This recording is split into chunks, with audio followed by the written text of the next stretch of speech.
افلا یتدبرون القرآن، تدبر قرآن، مولانا امین احسن اصلاحی۔ سورہ زاریات، آگے آیات 24 تا 46 کا مضمون۔ آگے قرآن نے انہی دعاوی کے حق میں جو اوپر مذکور ہوئے تاریخ کی شہادت پیش کی ہے، اور قرآن کا یہ عام اصول ہے کہ وہ عقلی و انفسی دلائل کے پہلو بہ پہلو تاریخی شواہد بھی پیش کرتا ہے، تاکہ مخاطب کے سامنے بات اچھی طرح مبرہن بھی ہو جائے، اور اگر دلوں کے اندر اثر پذیری کی کچھ رمق ہو تو ان سے لوگ عبرت بھی حاصل کریں۔ ان واقعات پر غور کیجیے گا تو معلوم ہوگا کہ ان میں 3 پہلو ملحوظ ہیں۔ ایک یہ کہ جن قوموں کی ہلاکت بیان ہوئی ہے ان کی تباہی میں ابر و ہوا کے تصرفات کو خاص دخل ہے۔ اس پہلو سے یہ واقعات گویا ان قسموں کی تصدیق ہیں جو اوپر کھائی گئی ہیں۔ دوسرا یہ کہ ان میں جزا کے دونوں پہلو نمایاں ہوئے، رحمت بھی اور نقمت بھی۔ ایک ہی چیز اللہ تعالیٰ کے حکم سے ایک قوم کے لیے عذاب بن گئی اور دوسری قوم کے لیے ذریعہ نجات۔ تیسرا یہ کہ اللہ کی گرفت بالکل بے پناہ ہے۔ کوئی قوم کتنی ہی زور آور ہو، لیکن اللہ تعالیٰ جب اس کو فنا کرنا چاہتا ہے تو چشم زدن میں فنا کر دیتا ہے۔ اس روشنی میں آیات کی تلاوت فرمائیے۔ اعوذ باللہ من الشیطان الرجیم، بسم اللہ الرحمن الرحیم۔ هل أتاك حديث ضيف إبراهيم المكرمين إذ دخلوا عليه فقالوا سلاما قال سلام قوم منكرون فراغ إلى أهله فجاء بعجل سمين فقربه إليهم فقال ألا تأكلون فأوجس منهم خيفة قالوا لا تخف وبشروه بغلام عليم فأقبلت امرأته في سرة فسكت وجهها وقالت عجوز عقيم قالوا كذلك قال ربك إنه هو الحكيم العليم قال فما خطبكم أيها المرسلون قالوا إنا أرسلنا إلى قوم مجرمين لنرسل عليهم حجارة من طين مسومة عند ربك للمسرفين فأخرجنا من كان فيها من المؤمنين فما وجدنا فيها غير بيت من المسلمين وتركنا فيها آية للذين يخافون العذاب الأليم وفي موسى إذ أرسلناه إلى فرعون بسلطان مبين فتولى بركنه وقال ساحر أو مجنون فأخذناه وجنوده فنبذناهم في اليم وهو مليم وفي عاد إذ أرسلنا عليهم الريح العقيم ما تذر من شيء أتت عليه إلا جعلته كالرميم وفي ثمود إذ قيل لهم تمتعوا حتى حين فأتوا عن أمر ربهم فأخذتهم الصاعقة وهم ينظرون فما استطاعوا من قيام وما كانوا منتصرين وقوم نوح من قبل إنهم كانوا قوما فاسقين۔ کیا تمہیں ابراہیم علیہ السلام کے معزز مہمانوں کی بات پہنچی؟ جب وہ اس کے پاس آئے تو انہوں نے السلام علیکم کہا۔ اس نے بھی سلام سے جواب دیا اور دل میں کہا کہ یہ تو اجنبی لوگ معلوم ہوتے ہیں۔ پھر وہ نظر بجا کر اپنے گھر والوں کے پاس گیا اور ان کے لیے فربا بچھڑے کا بھنا ہوا گوشت لایا اور اس کو ان کے سامنے پیش کیا۔ پھر بولا، آپ لوگ کھاتے نہیں؟ تو اس نے ان سے ایک قسم کا اندیشہ محسوس کیا۔ انہوں نے اس سے کہا، تم اندیشہ ناک نہ ہو، اور اس کو ایک ذی علم فرزند کی خوشخبری دی۔ پھر اس کی بیوی حیران ہو کر بڑھی۔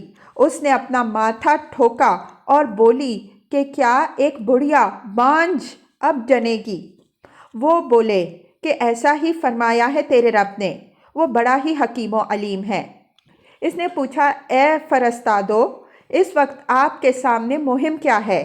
انہوں نے جواب دیا کہ ہم مجرموں کی ایک قوم کی طرف بھیجے گئے ہیں تاکہ ان کے اوپر سنگ گل کی بارش کر دیں جو نشان لگائے ہوئے ہیں تیرے رب کے پاس ان لوگوں کے لیے جو حدود سے آگے بڑھ جانے والے ہیں۔ پھر وہاں جتنے اہل ایمان تھے ان کو ہم نے نکال لیا، تو وہاں ہم نے بجز ایک گھر کے کسی کو مسلم نہیں پایا، اور ہم نے اس میں ایک بڑی نشانی چھوڑی ان لوگوں کے لیے جو دردناک عذاب سے ڈرتے ہیں۔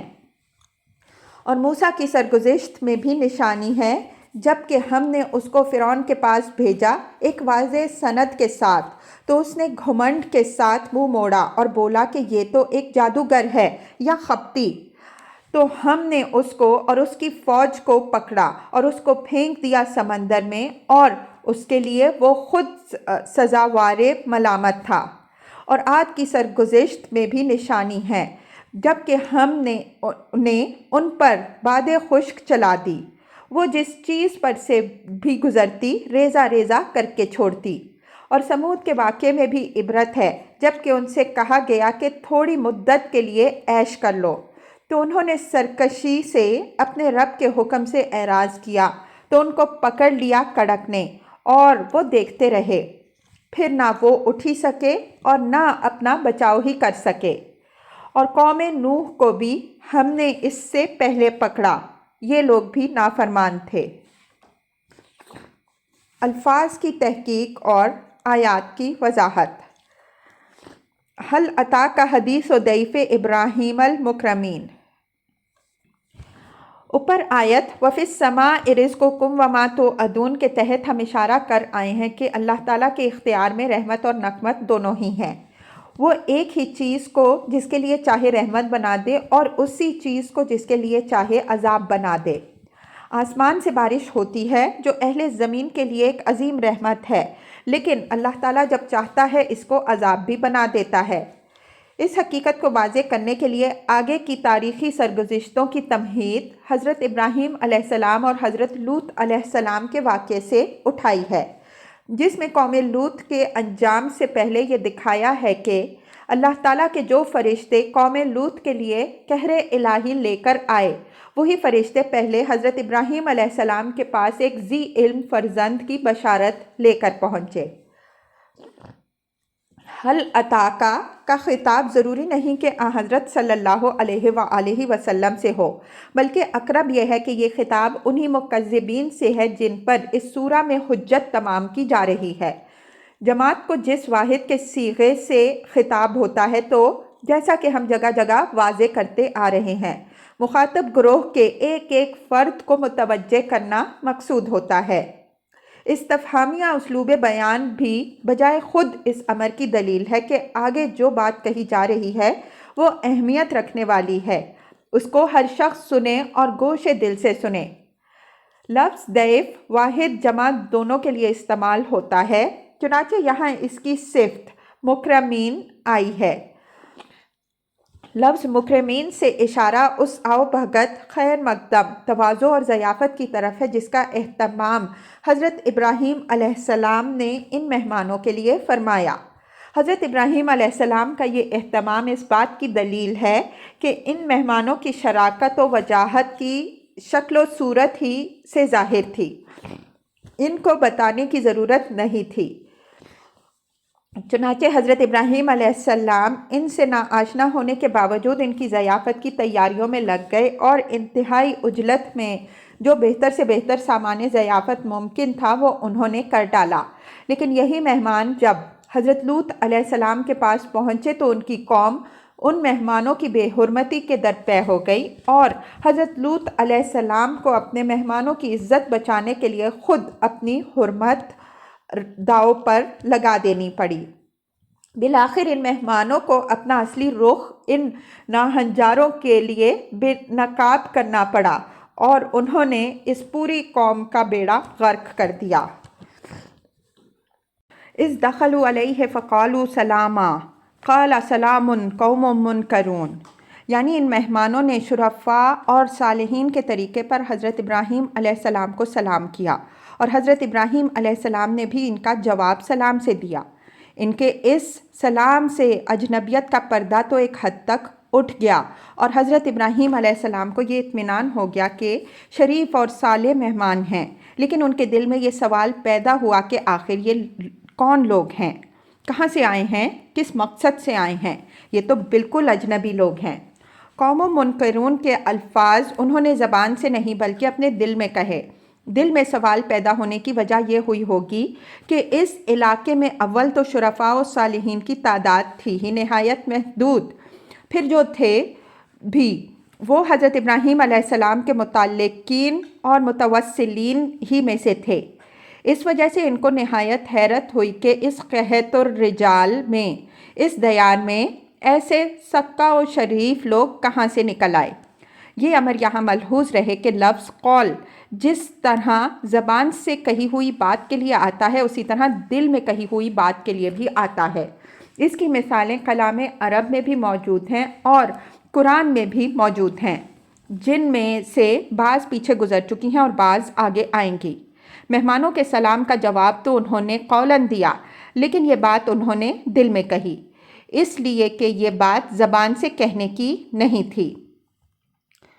فراغ الی اہلہ فجاء بعجل سمین، لفظ روغ کسی کام کو نظر بچا کر اور کاوا لگا کر کرنے کے لیے آتا ہے۔ حضرت ابراہیم علیہ السلام مہمانوں کو دیکھتے ہی ان کی نظر بچا کر اپنے گھر کی طرف گئے کہ ان کی ضیافت کا سامان کریں۔ مہمانوں کی نظر بچا کر اس لیے کہ انہوں نے یہ پسند نہیں فرمایا کہ ان کا یہ اہتمام مہمانوں کی طبیعت پر بار ہو۔ کریم النفس، شریف اور فیاض میزبان کی میزبانی کا طریقہ یہی ہوتا ہے کہ وہ مہمان کی ضیافت کا اہتمام اس طرح کرتا ہے کہ اس کو تکلف کا احساس نہ ہو۔ فجاء بعجل سمین، یعنی ان مہمانوں کی ضیافت کے لیے انہوں نے گلے کا ایک فربا بچھڑا ذبح کرا دیا اور اس کا بھنا ہوا گوشت ان کے سامنے پیش کیا۔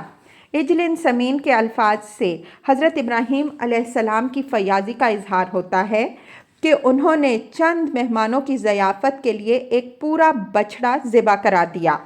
اس سے یہ بات لازم نہیں آتی کہ انہوں نے پورا بچھڑا مہمانوں کے آگے پیش کر دیا ہو۔ بعض اوقات کل بول کر اس سے جز مراد لیتے ہیں۔ یہ اسلوب جس طرح ہر زبان میں ہے اسی طرح عربیت میں بھی ہے۔ فَقَرَّبَهُ إِلَيْهِمْ قَالَ أَلَا تَأْكُلُونَ، اس جملہ میں کچھ حذف ہے جس پر قرینہ دلیل ہے۔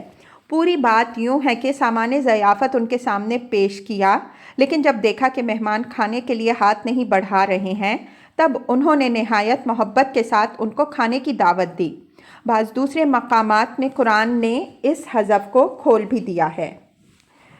فَأَوْجَسَ مِنْهُمْ خِیفَةً قَالُوا لَا تَخَفْ وَبَشَّرُوهُ بِغُلَامٍ عَلِیمٍ، یعنی جب مہمانوں نے کھانے کی طرف ہاتھ نہیں بڑھایا تو قدرتی طور پر وہ اجنبیت کچھ اور بڑھی جو حضرت ابراہیم علیہ السلام نے بادل دہلا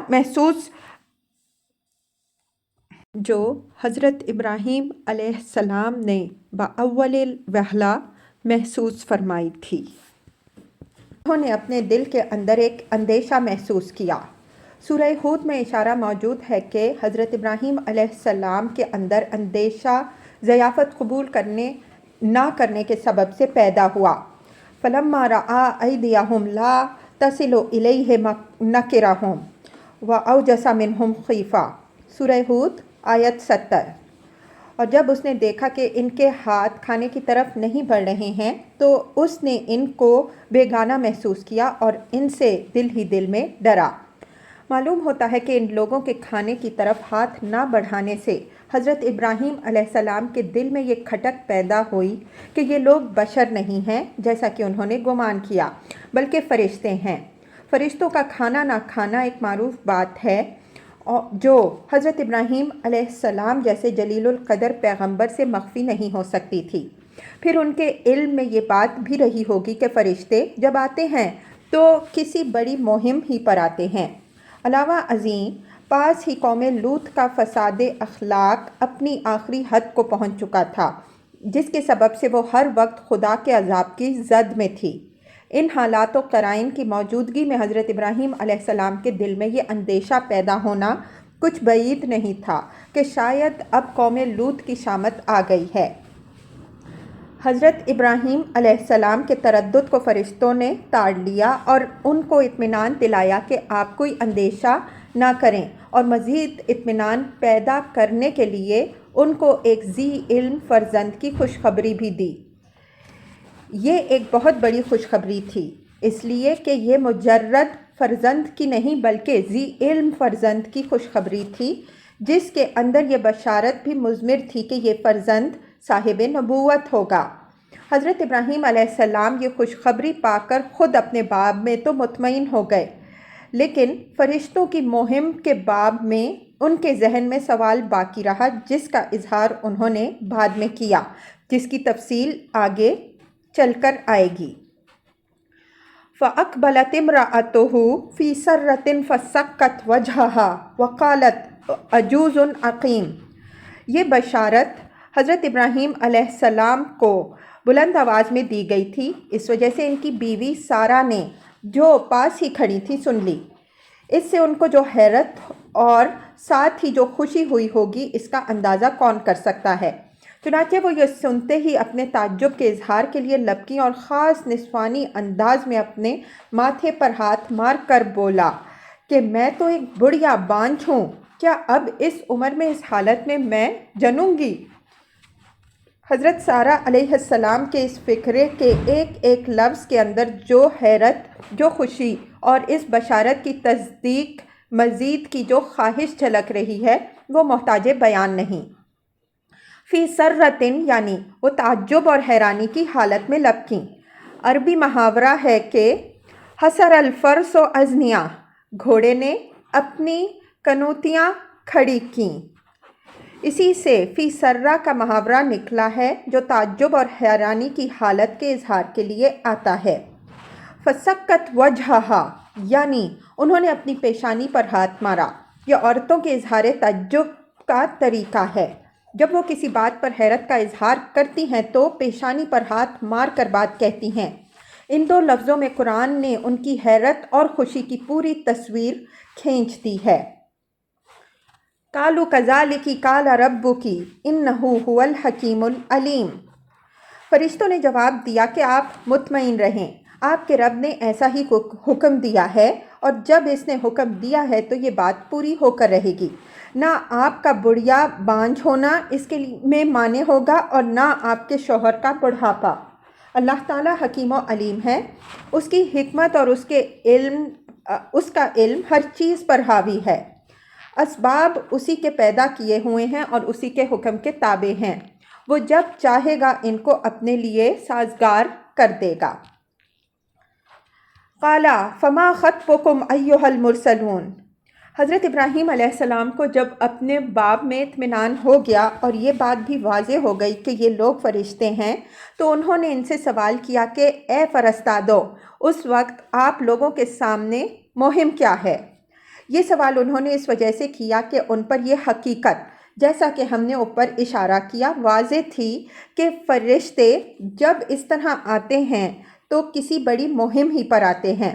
مجرد فرزند کی خوشخبری مقصود نہیں